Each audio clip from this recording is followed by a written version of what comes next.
What's up guys, Burden here from addictgaming.com, and today I'm going to show you a Venom share build for the Thief. Now the basic idea of this build is that whenever I use a Venom skill, I give it to my allies as well. So if I use, for example, Spider Venom, which gives my next 5 attacks poison, I poison my enemy for the next 5 attacks, I give that to my allies as well. So it's really good for group fights, for some pretty nasty AoE poisoning per se, because if I give it to my allies and they're attacking somebody else, then we'll be applying poison to multiple enemies at the same time, and then that'll really reduce the healing and support abilities of the other team as well. So it's really good for group fights. For the weapon sets, it's pistol main hand and then dagger offhand, and there are two abilities that you use mostly, and that is the number one, which is Vital Shot, which applies a small bleed, but if you're in stealth, it's actually Sneak Attack, which applies 5 stacks of bleed for a pretty high amount of damage. So we'll be wanting to go into stealth a lot, and one way we do that, we do have a lot of abilities that go into stealth, but the big way we do that is through Cloak and Dagger, which is our Dagger skill, number 5.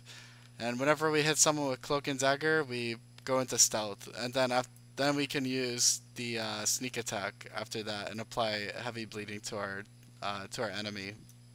So basically, what you want to be focusing on is the your number one sneak attack and then your number 5 cloak and dagger. This build requires a lot more precision, not the attribute, but just you can't really spam buttons with this because you really have to use your initiative to its fullest. So if you're spamming like number 4, Dancing Dagger or something like that, you're not going to have the initiative to use your Cloak and Dagger to go into stealth and then use your sneak attack. So remember to use your initiative wisely, and just don't use it for any reason other than Cloak and Dagger to get into stealth to apply more bleeding. Now we have other ways we get into stealth. You'll see that through the traits, but stealing gives us stealth, and our heal gives us stealth, and then I have a utility, the Shadow's Refuge, that gives us stealth. So speaking of the utilities, we'll just go through the utilities real quick. There's the Spider Venom. The next 5 attacks poison somebody, and remember, since this is a Venom share build, any of our allies that we're near will get this poison as well, so they can poison somebody as well. And then we have Devour Venom, which is your next 2 attacks immobilize, and this will also be given to our allies. And this is really good because Cloak and Dagger you have to be in melee range. So if you have a ranger or someone else trying to kite you around, you really need something to stop them, so you can use your Cloak and Dagger and get back into stealth. So we have that for the immobilize to stop people kiting us. And then I have the Shadow Refuge, which puts an AoE on the ground that keeps me in stealth. And through my traits, I gain more initiative while in stealth, and it also applies a heal as well. And then from here, I could pop off my sneak attack as well. And then my elite, I have Thieves Guild, which calls in 2 thieves that have pistols, and they'll shoot your enemy, and they do decent damage. So it's also kind of confusing for the enemy as well to pick out which one you are.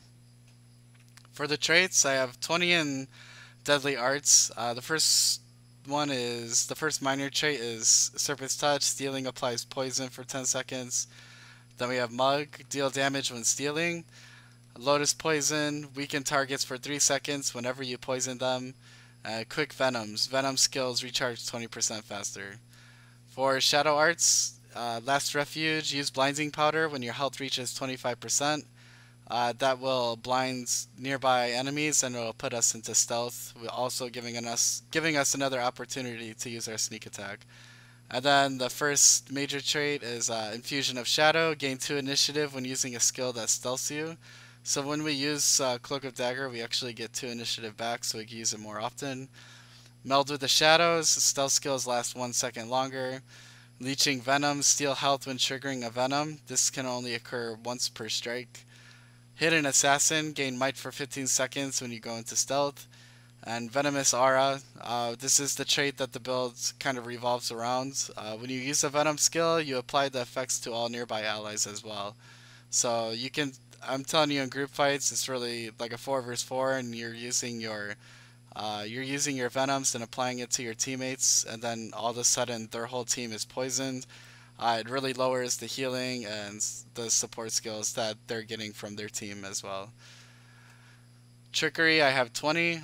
Kleptomaniac, stealing gives you 3 initiative. Uncatchable, leave behind caltrops when you dodge, just for some more bleeding and with some escapability. And then Preparedness, increases maximum initiative by 3. And then Bountiful Theft, stealing grants you and all nearby allies vigor for 15 seconds. Up to 2 boons are also ripped from your target and grants it to nearby allies. So in a way, this build is a single target, heavy condition applier, and actually kind of like a support for your team through the Venoms and through applying boons and things like that. So for the runes, I'm using Superior Rune of the Undead for the condition damage and some extra toughness. And then the amulet, I'm using the Carrion amulet for high condition damage, and then I really don't need crit in this build, so I have the high condition damage and then some power and vitality along with that. For my pistols, Sigil, I have Sigil of Superior Agony, which increases the inflicted bleeding duration by 10%. And then Sigil of Superior Battle, gain 3 stacks of might when you swap to this weapon while in combat. And since I use the short bow, mostly for escapability, I have Sigil of Superior Energy, where I gain 50% of my endurance when I swap to this to the short bow, so I can dodge more after that.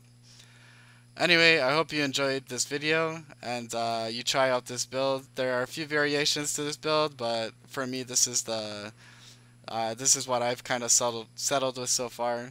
So make sure you keep an eye on our channel for the gameplay video, because I usually break up the builds just to talk about the overall goal of the build, which is this one, and then I'll release a gameplay video kind of explaining how to use the build and give you some tips and tricks in the meantime.